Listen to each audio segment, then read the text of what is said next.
No Salmo 128, 129, 130 e 131, eles são salmos interessantes.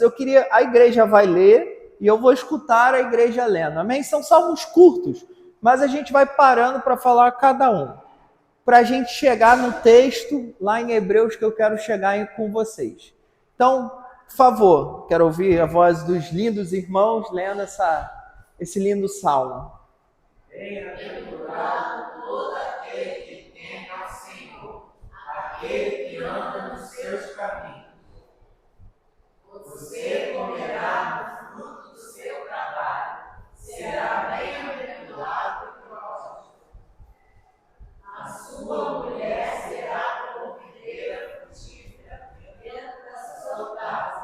Os seus filhos serão como brotos de oliveira ao redor da sua mesa.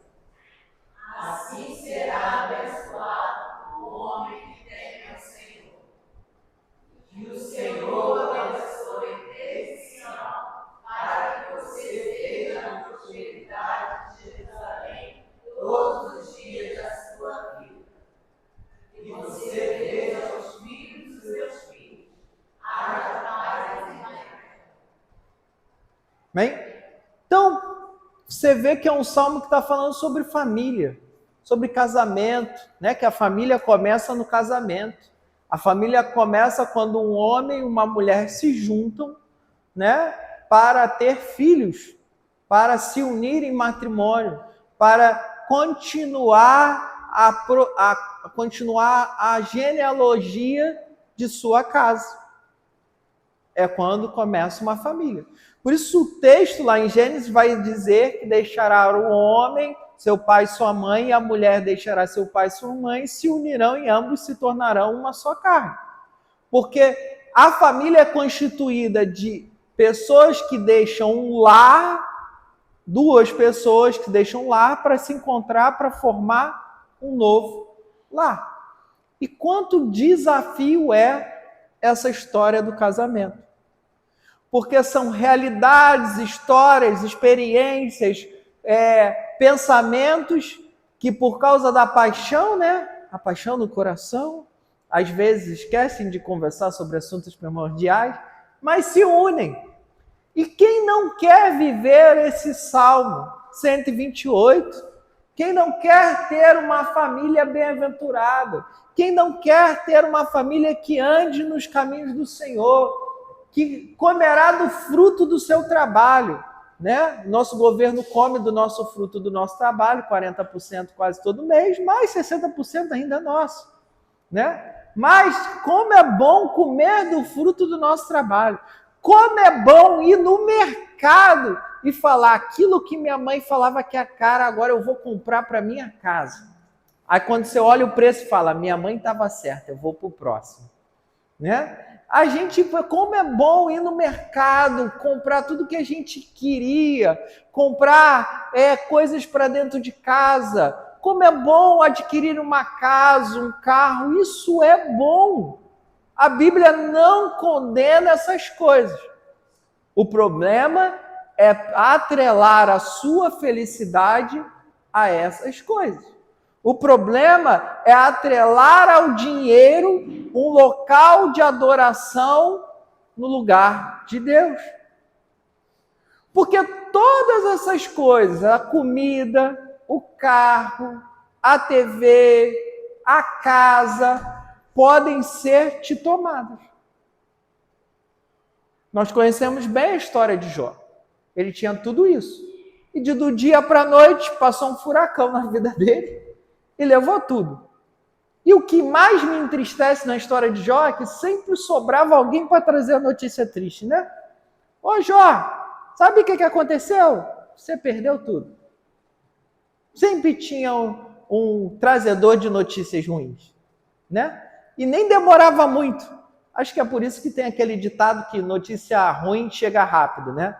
Deve ser igual a história de Jó. Mal acontecia o desastre, sobrava um para vir correndo para contar para Jó que algo deu ruim, né? Então, a maioria de nós deseja que a nossa vida seja assim. A sua mulher será como videira frutífera dentro da sua casa. Os seus filhos serão como brotos de oliveira ao redor da sua mesa. Ou seja, algo que perfuma, algo que traz sabor, algo que frutifica, algo que traz alegria, que traz prazer, algo que é abençoador. Queridos, não há nada de errado em desejar essas coisas. Não há nada de errado. E o salmista continua, né? Vai para o 4. Assim será abençoado que homem que teme ao Senhor, né? O homem que busca o Senhor, o homem que tem o Senhor como sua primazia. Esse salmo é um ótimo salmo para abençoarmos a nossa casa, abençoarmos a nossa esposa, abençoarmos os nossos filhos, abençoarmos o nosso casamento. É um salmo que não há tristeza nele, há só frases de alegria, de confirmação de algo que traz prazer e alegria. Pode continuar.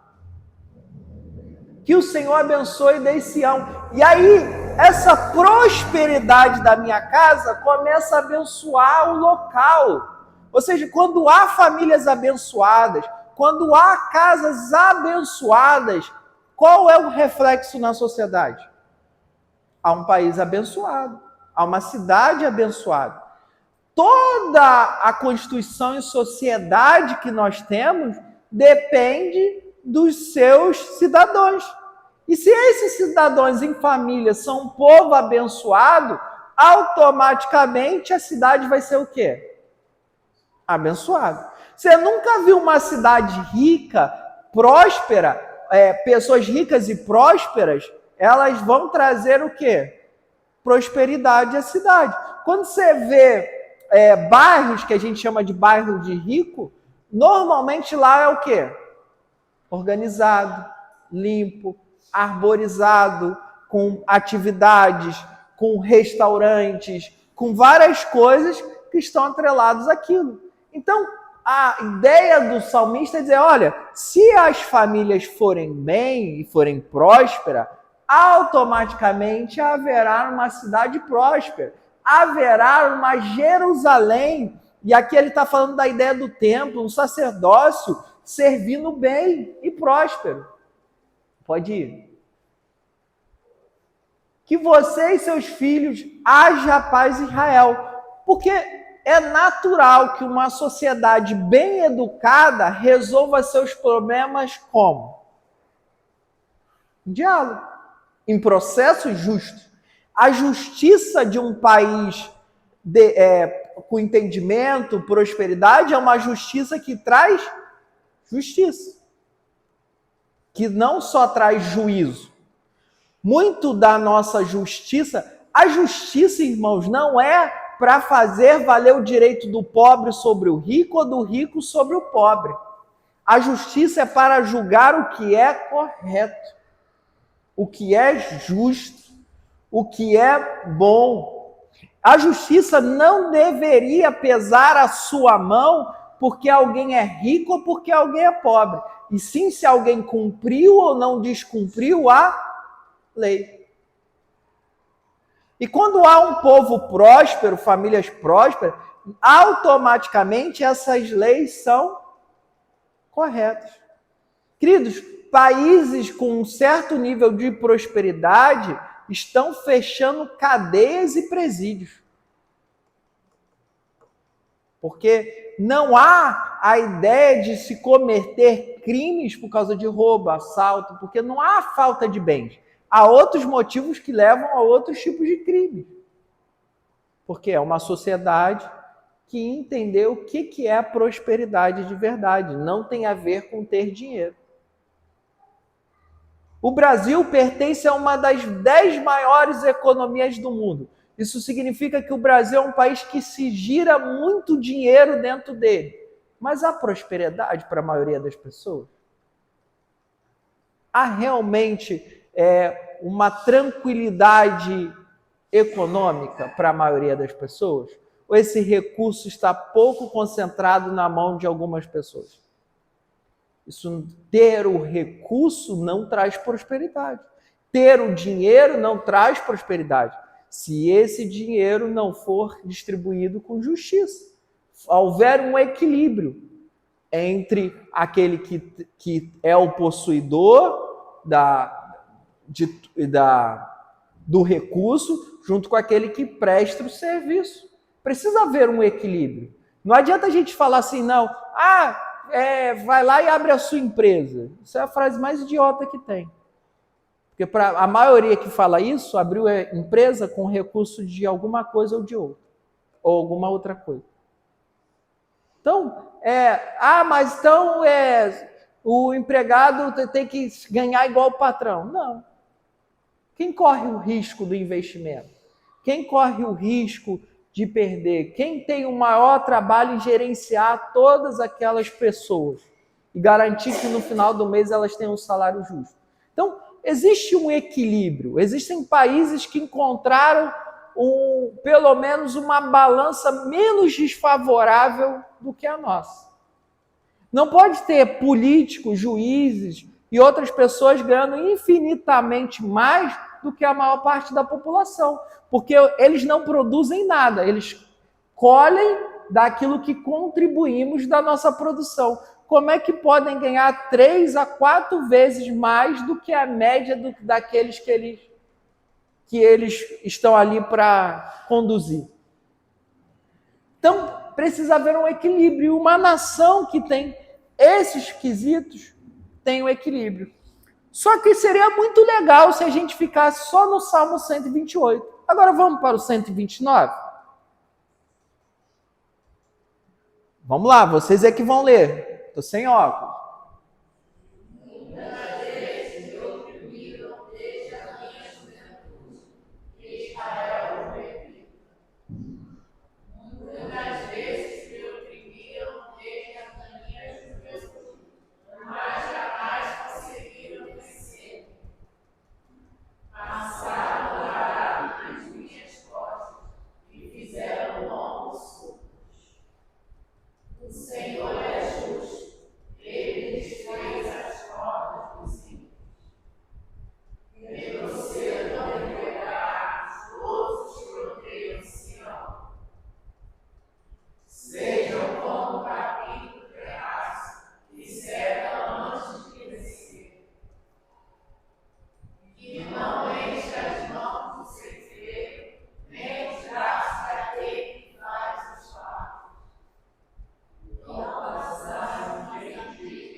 Bem, pode voltar lá para o primeiro. Que crise que o salmista 129 está tendo. Ele diz que desde a juventude deles, eles têm sido oprimidos. Desde o início da sua história, Israel é perseguida. Desde o início da nossa história, algumas coisas têm nos perseguido, nos oprimido e tentado roubar a nossa alegria e fé. Se eu parar aqui para conversar os irmãos, talvez as histórias de vocês sejam mais próximas do Salmo 129 do que do 128. O salmista chega a declarar lá no verso 3: passaram arado nas minhas costas, fizeram dele suco. Imagina o que ele está dizendo da dor e da marca que deixaram durante a sua juventude. Se você conhece bem o arado, é aqueles ganchos, né, que vai na terra e vem acortando ela para abrir espaço para jogar semente, jogar as pedras para cima e etc. Então, ele está comparando essa perseguição que Israel teve como nação, como pessoa, com uma perseguição de quem passa o arado, ou seja, arranha, deixa marcas, cicatrizes. Mas o que é mais interessante, talvez se a gente só aparece nesse ponto, seria desesperador, é o que ele diz mais na frente do verso 4. O Senhor é justo e ele desfaz as cordas dos ímpios. Agora ele está dizendo que a família é bom? Ele está dizendo que a sociedade é justa? Não. A quem ele está confiando o desmantelamento de toda a injustiça que ele sofreu durante a juventude. Quem garantiu que ele não fosse destruído diante das situações que a vida trouxe para ele? Quem está garantindo que ele não morreu, apesar de terem passado arado nas suas costas, deixado marcas profundas, terem feito ele sangrar, doer? Quem garantiu que ele permanecesse de pé?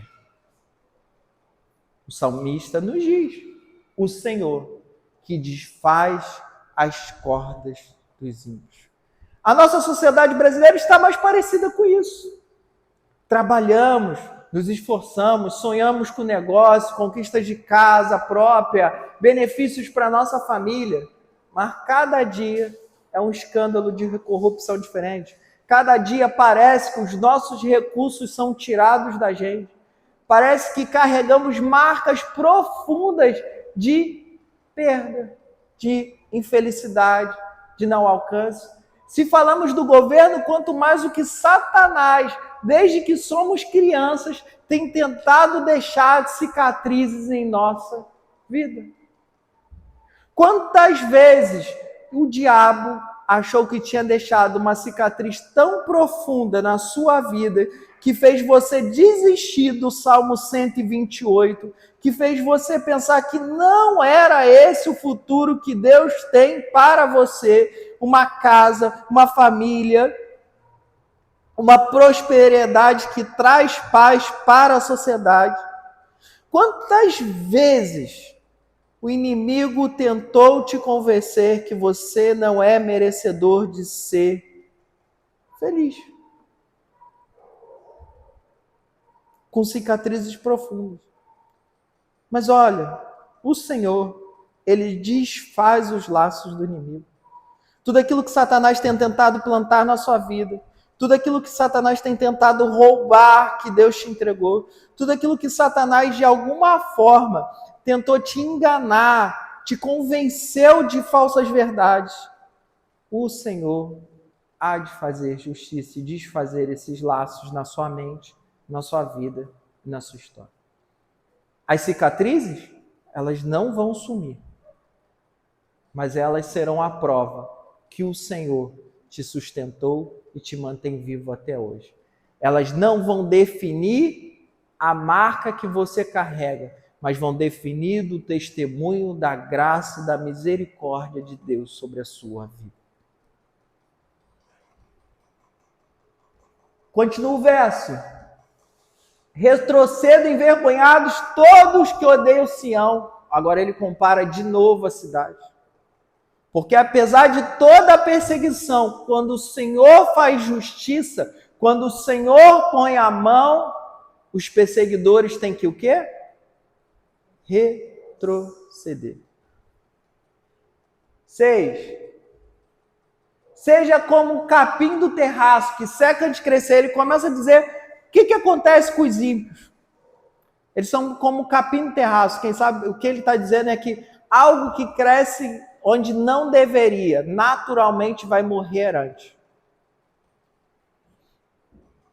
Pode ir. Que não enche as mãos do ceifeiro nem os braços daquele que faz os fardos. Ou seja, a prosperidade deles, aparentemente, é boa, mas no final não vai servir de nada. É palha. E o salmista continua nos seus próximos versos, nos dizendo que os que se passam não digam a eles que o Senhor os abençoe, nem os abençoamos em nome do Senhor. Sabe por quê? Nós temos muito a mania de querer ser mais crentes do que Deus. Nós temos muito a mania de querer desejar prosperidade para pessoas que Deus quer fazer juízo. Nós, como cristãos, temos que aprender com o Senhor que existem pessoas que não devem ser nem abençoadas com uma palavra. Pela injustiça, pela maldade e pela perseguição que eles fazem.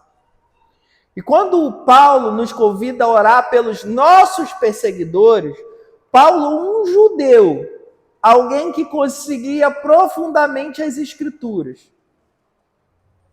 talvez eles estejam se referindo a alguns salmos, que pede para que orássemos, não para que Deus abençoe o corrupto, o injusto, o maldizente, o assassino, mas que Deus o corrija e faça justiça. Porque qual é a melhor forma de abençoar uma pessoa injusta? A Bíblia diz: se um pecador se arrepender dos seus pecados, Deus o...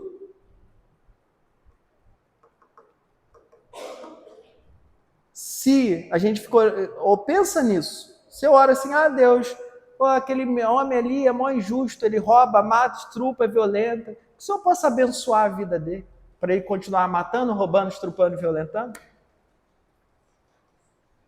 Veja, orar pelo meu perseguidor. Senhor, essa pessoa mente, mas o Senhor pode fazer ela começar a falar a verdade.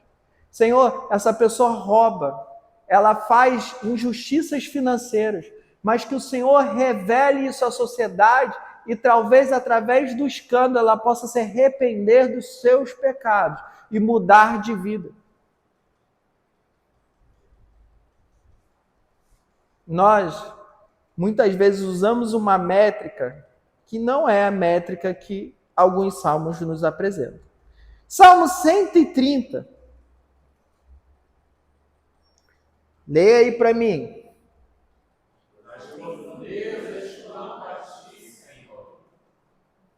Ouve, Senhor, a minha voz, esteja atento os teus ouvidos agora a minha súplica. Se tu, Senhor, me registrasses os pecados, quem, Senhor, se manteria de pé? Mas nos dias da perdão, para que sejas feliz. Espero pelo Senhor com todo o teu ser e na sua palavra com a minha esperança. Meu ser anseia pelo Senhor, mais do que as sentinelas pela manhã. Sim, mais do que as sentinelas pela manhã. Ponha a sua esperança no Senhor, ó Israel, pois com o Senhor há glorial e plena exceção. Ele próprio redimirá Israel de todos os seus pecados. Amém? O Senhor, eu te chamei quando estava em profundo desespero. Olha, saímos de alguém que estava super alegre, abençoador. Irmãos, os salmos não são escritos na maioria das vezes, não são as mesmas pessoas, nem estavam escrevendo em ordem. Mas por um acaso eles estão nessa ordem.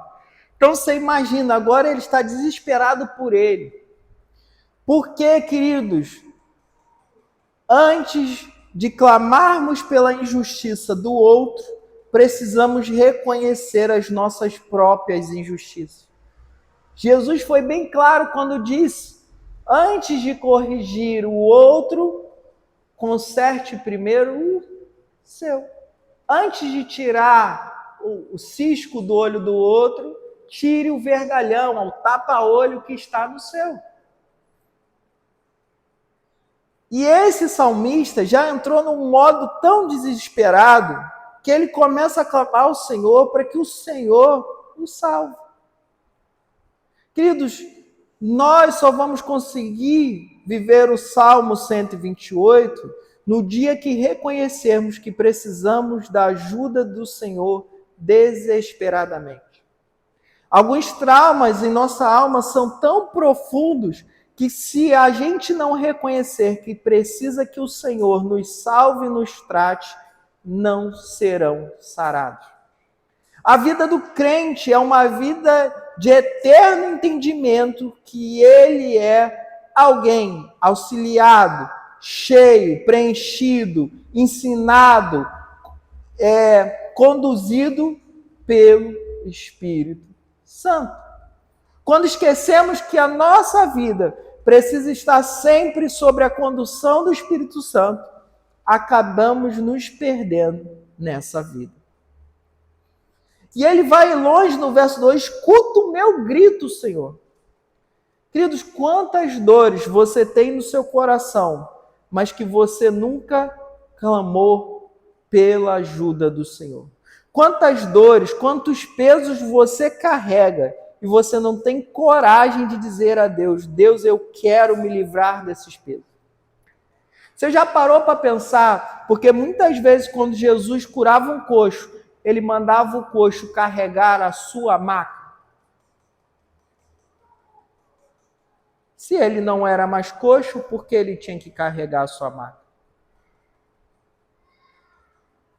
Para que ninguém permanecesse, ouvisse aquela maca e fale: eu sou coxo, agora eu vou sentar nessa maca também. Para que ao ele carregar, ele lembrar que ele não pertence mais àquele lugar de dor. Porque a nossa memória, ela é extremamente afetiva com locais. Às vezes a gente passa por um cheiro e lembra de algo da infância. Às vezes a gente passa por um lugar e lembra de lembranças de uma certa idade. Imagina se toda vez aquele coxo curado e passasse e visse o seu mantivendo lá, o que ele ia lembrar? Ai, eu era coxo.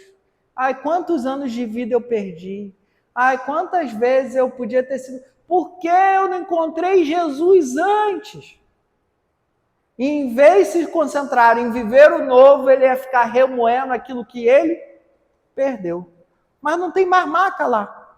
Aquele local não é mais o local que ele precisa lembrar. Ele precisa carregar o testemunho, que antes ele era coxo, agora ele antes. Antes ele era cego, agora ele vê. Antes ele era leproso e agora não é mais. Se recebemos uma nova vida em Cristo, se recebemos o perdão do Senhor, aquilo que nos doía, aquilo que nos prendia, aquilo que nos afetava, não pode mais ser um lugar de dor, mas precisa se transformar em algo que vamos carregar para testemunhar. Porque quando perguntaram àquele homem, por que você carrega a sua cama, o seu leito, no dia de sábado que não é permitido, ele disse: o homem que me curou, mandou eu. O homem que te curou, o homem que tem suprido e curado a sua vida. Você consegue carregar testemunhos para dar sobre ele? Ou você deixou o seu lugar de dor lá, para quando você passar, você lembrar? Ninguém tem a vida perfeita. Ninguém tem uma vida sem dores. Ninguém tem uma vida que não seja marcada como arado. Mas o arado serve para remover a terra pedregosa. O arado serve para preparar a terra para a semente. E aonde haviam marcas de arado, surgirão frutos de uma vida nova. Do que você tem medo? Que te perguntem? Que te indaguem? Como indagaram aquele rapaz? Você não era coxo, você não era não sei o quê, você não era não sei o quê. Ele diz: era, mas um homem me curou. Não, você é cheio de pecado, como é que é isso? O homem me curou. Não importa o que era a vida antes, não importa como enxergavam antes, Jesus te curou. Por que é tão difícil aceitar essa verdade? Por que é tão difícil crer que mesmo com os erros do passado, Deus pode escrever uma nova história? Que fé é essa, irmãos? Que nós temos, que não cremos no princípio básico do perdão e do renovo de Deus. E ele diz no verso 5, aguardei ansioso a ajuda de Deus, o Senhor, e confiei na sua palavra. Eu espero pelo Senhor mais do que as vigias esperam amanhecer, mais do que os vigias esperam nascer do sol. Povo de Israel, põe a sua esperança em Deus, o Senhor, porque o seu amor é fiel. Queridos, todos nós que estamos de pé hoje, é por causa do amor do Senhor. Apesar de toda a nossa infidelidade... Eita, caiu o outro aqui. Apesar de toda a nossa infidelidade, o Senhor é fiel. Ele salvará Israel, o seu povo, de todos os seus pecados. Se para a concepção desse salmo, que Cristo ainda não havia vindo, esse homem tinha fé que Deus, através dos sacrifícios do templo e de sua palavra, podia perdoar o povo de Israel. Você que carrega a marca do sangue do Filho de Deus, não é o sacrifício de bode, o Filho de Deus, não pode alcançar maiores coisas e perdões do que esses homens? E por que lemos tudo isso? Eu quero concluir hoje com você, lá em Hebreus 3.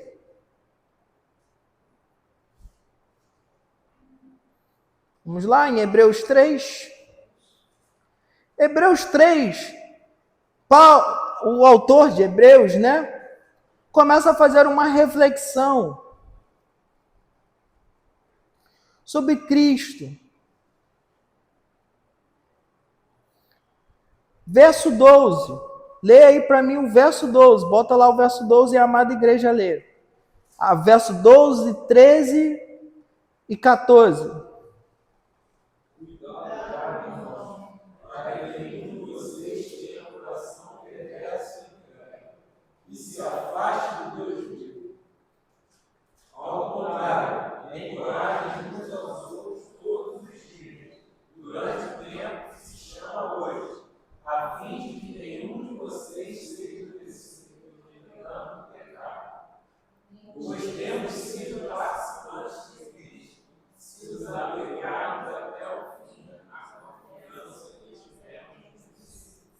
Olha o que o autor está falando, querido.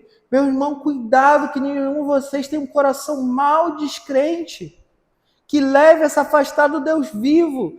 O que nos aproxima do Deus vivo, se não é o sacrifício de Cristo na cruz do Calvário, o perdão dos nossos pecados, a confiança que isso é o suficiente. Pelo contrário, ele diz hoje, agora, nesse momento, nesse dia, encoraje uns aos outros. Eu estou te encorajando a crer que Cristo quer escrever uma nova história. Cristo quer reestabelecer desde o princípio que ele estabeleceu para você.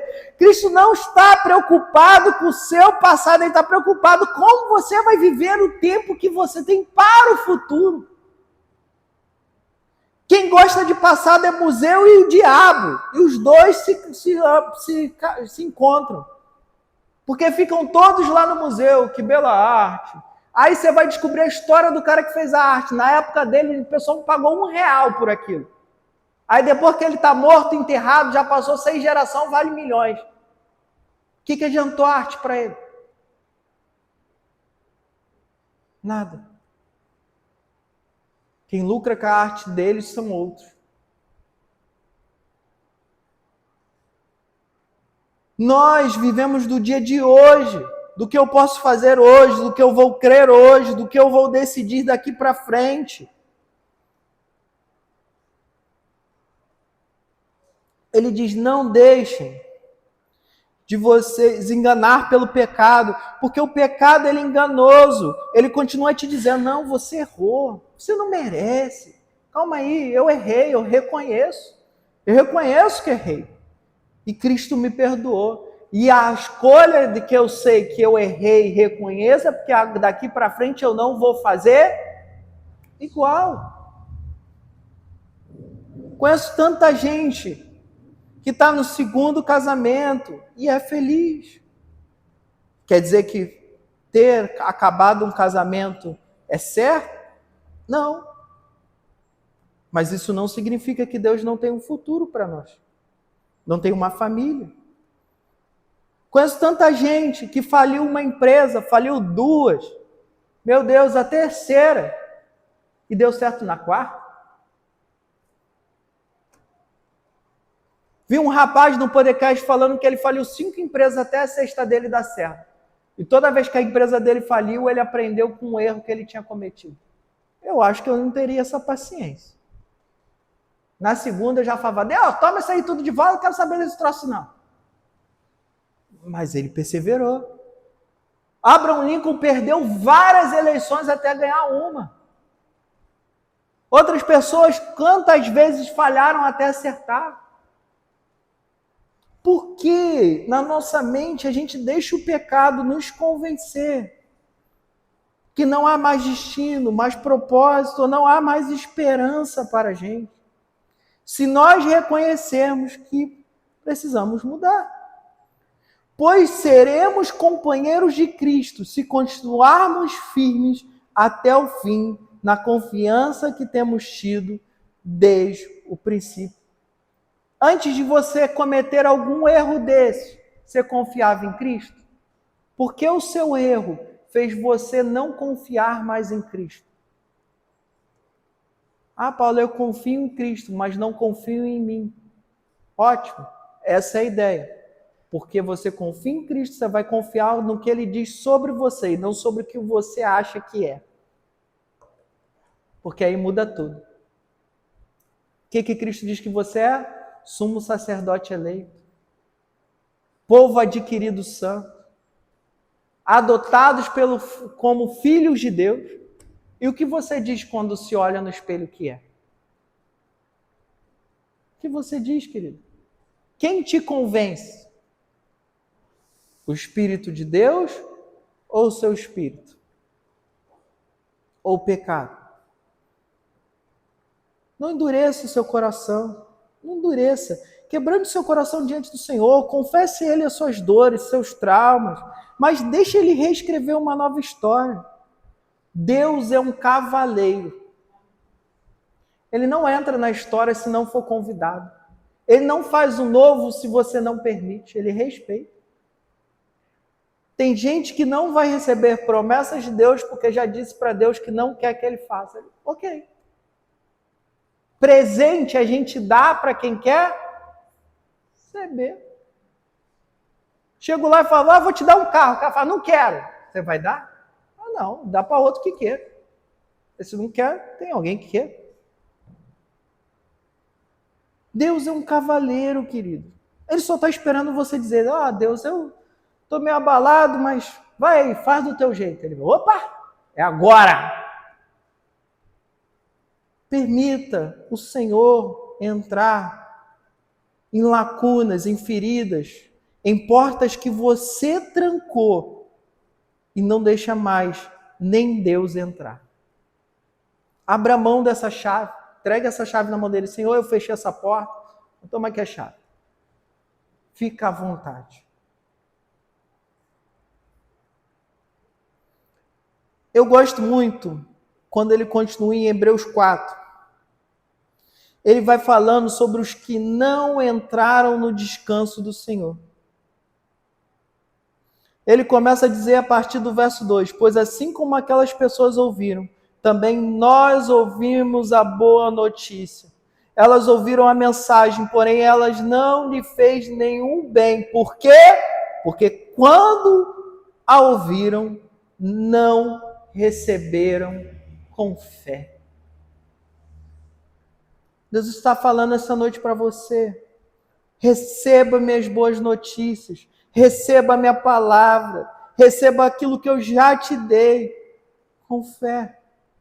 Portanto, nós o que cremos, recebemos o descanso prometido de Deus. Como mesmo ele disse. Eu fiquei irado e fiz esse juramento. Eles nunca entrarão na terra prometida, onde eu lhes teria dado descanso. O autor de Hebreus está falando sobre o povo de Israel. Deus havia prometido uma terra, Deus tirou eles do Egito, Deus falou com eles no monte, Deus deu a lei para eles, Deus proveu água, comida, maná, tudo para eles atravessarem o deserto. E na hora quando Deus manda eles espiar a terra, eles fazem o quê? Não. E por isso, não receberam com fé. Esqueceram que eles não tinham uma espada, uma lança, muito mal pedras e enxadas. Mas Deus derrotou o maior exército da época, que era o povo egípcio, sem eles darem uma paulada. Israel sai do Egito sem lutar uma batalha. Esqueceram quem estava do lado deles. E muitos de nós, em vez de receber as promessas de Deus com fé, permitindo que Ele conduza o caminho, caímos na incredulidade. E isso, sabe o que faz com a nossa alma? Ela não descansa. Ela está o tempo todo ansiosa, o tempo todo nervosa, o tempo todo estressada, o tempo todo se questionando quem ela é, o que ela pode fazer, o que ela não vai fazer, e vive uma crise interna, porque não confia no Senhor.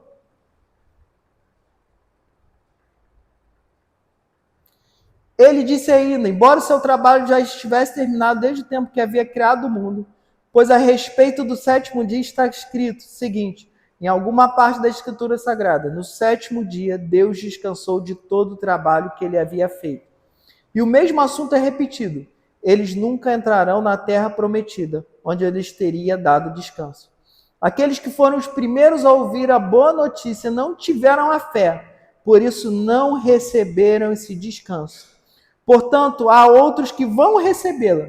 A prova disso é que Deus marcou outro dia chamado hoje. E olha que ele repete a fala. Ele falou e disse, muitos anos depois, por meio de Davi, no trecho da Escritura já citada, se hoje vocês ouvirem a voz de Deus, não sejam teimosos. Se Josué tivesse dado ao povo esse descanso, Deus não teria falado mais tarde a respeito de outro dia. E ainda assim ficara para o povo de Deus um descanso, como o descanso de Deus no sétimo dia. Porque quem receber o descanso que Deus prometeu, vai descansar de todos os seus trabalhos, assim como Deus descansou dos trabalhos deles. Ou seja, quando permitimos, confiamos em Deus, entregamos isso a Deus, Deus traz descanso para a nossa vida. Nós permitimos Deus fazer o que Ele precisa e confiamos no descanso que Deus tem. Queridos, Deus, Ele não tem linhas tortas. Ele tem linhas retas. Nós é que muitas vezes olhamos o que Deus está falando e falando, Deus está escrevendo a história certa por linhas tortas. Não. É o seu olhar que precisa de correção para enxergar o que Deus está fazendo. Pois a palavra de Deus é viva e poderosa, corta mais do que qualquer espada afiada dos dois lados. Ela vai ter o lugar mais profundo da alma e do espírito. Vai ter o íntimo da pessoa e julga os desejos e pensamentos do coração dela. Não há nada que se possa esconder de Deus. Em toda a criação, tudo está descoberto e aberto diante dos seus olhos. A Ele que todos nós teremos de prestar contas. Portanto, ficamos firmes na fé que anunciamos, pois temos um grande sumo sacerdote poderoso, Jesus, o Filho de Deus, o qual entrou na própria presença de Deus. O nosso grande sacerdote não é como aqueles que não são capazes de compreender as nossas fraquezas. Olha que promessa superior, olha que descanso superior. Cristo sabe das suas fraquezas, querido. Cristo sabe das suas dores. É isso que Paulo está dizendo. Não há nada que possamos esconder de Deus. Mas como eu disse, Deus é um cavaleiro. Porque só dá para tratar algo do médico depois que você diz quais são os seus sintomas e as suas doenças. Se eu chegar no psiquiatra e falar, eu estou tudo bem, o psiquiatra vai falar, então vá para casa. Se eu chegar no cardiologista e falar, eu estou tudo bem, o cardiologista vai falar, então vá para casa. Mas se eu falar, olha, eu estou sentindo uma palpitação estranha, estou sentindo uma dor estranha no peito, o que ele vai passar? Exames, tratamento. Ele pode descobrir às vezes que era só uma crise de gases e te mandar para casa. Amém? Aleluia, eu já passei por isso. E tá tudo bem, mas pelo menos não era um ataque cardíaco. Melhor uma crise de gases que faz você falar para o cara lá que está quase morrendo, do que ser um ataque cardíaco aos 22, 23, 24 anos. Né? Então, a gente precisa, queridos, reconhecer diante de Deus, mesmo que seja algo pequeno, algo que até você identifique errado, mas vai ser o Senhor que te esquadrinha e conhece de cima a baixo, que pode te dar uma palavra que vai mais profundo do que a sua dor, para sarar, para cuidar. É por isso que ele exalta tanto esse Jesus, que é o nosso grande sumo sacerdote, diferente de todos os outros, entende as nossas fraquezas. Pelo contrário, temos um grande sacerdote que foi tentado do mesmo modo que nós, mas não pecou. Por isso temos confiança e chegamos perto do trono divino, onde está a graça de Deus. E ali receberemos misericórdia e encontraremos graça sempre que precisarmos de ajuda. O verso final, para mim, é o melhor. Encontrar graça toda vez que eu preciso de ajuda. A ajuda de Deus não é porque você merece, é porque Ele te ama. A ajuda de Deus não é porque você fez coisas boas por Ele, é porque Ele te ama.